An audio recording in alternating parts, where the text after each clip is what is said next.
Hey everybody, how you doing today? Well, I want to help you feel better today with Dr. Ray, so we've got some little bit of information coming your way. In case you haven't noticed, it's finally arrived. Spring is here. We here in Illinois are about 5-6 days from Easter time, which generally spawns everybody into, well, eating too much candy. But the other thing is it spawns everybody into thinking about exercise. Now, one of the questions I get a lot of times is, hey, should I exercise like this? Should I exercise like that? What should I do? Here's the big thing. A lot of people this time of the year start training for running. Now, running is okay if your hips, your knees, your ankles, and your feet are adjusted well. So yes, I'm a big proponent of getting to the chiropractor. Now, the other thing about running is it's going to take a lot of nutrients. Now, we use running, a lot of us think of running as a way to control weight or lose weight, get fit, get cardio, get all that other kind of stuff, and that's great. But what I'm going to tell you is you need to have your nutrients in an optimum level in order to be able to perform at an optimum level. So let's just say you're low on a particular nutrient that helps you with your balance.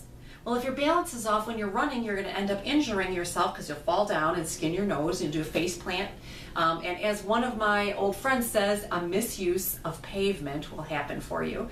And then you'll be sorry because then you'll be laid up for longer than you care to be. So let's talk about getting nutrients in, getting them in the right way, in some optimal levels. Now, you can probably do this within functional levels, but what you don't realize is when you exercise, you use up nutrients. If your levels are low to start with, what's going to happen? You're going to end up using things up. Now, when our body uses up too many of its nutrients, well, what happens is it stops running other processes. So if you were doing this to lose weight, guess what? Not going to go anywhere. You're still going to be fluffy. If you were doing this to get better cardiovascular shape, and one of the nutrients that you're depleted in is cardiovascular health. For cardiovascular health, you're going to end up detrimentally harming, and harm yourself. So what I want you to do is make sure you find somebody who's going to give you some really good nutrient levels. Yes, you should have your blood pressure checked. Yes, you should do all those other things. But before you embark on just getting out there and running or just blasting it to the gym, make sure you know what fitness level you should be exercising at. So the best thing to do to start with, I'm going to give you one key. Get out there and walk. And I'm not talking about sashay kind of walk. I'm talking about get out there and walk with a purpose. Now, there's that old joke about, your thighs touching and you walk so fast that they light your pants on fire because your thighs are rubbing. I don't care. Light your pants on fire for all I care.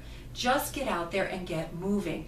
It'll do a lot of things for your serotonin. It'll help your vitamin D, but most importantly, it's going to give you good muscle tone and start processes going. But promise me, you're not going to do it until you find out what your nutrient levels are. So, get out there and exercise. Don't eat too many chocolate rabbits, licorice eggs, Peeps, anything else that you usually do, but make sure that you get some good advice on what you're low on before you start. This is Dr. Ray. Feel better today with Dr. Ray. Have a great week.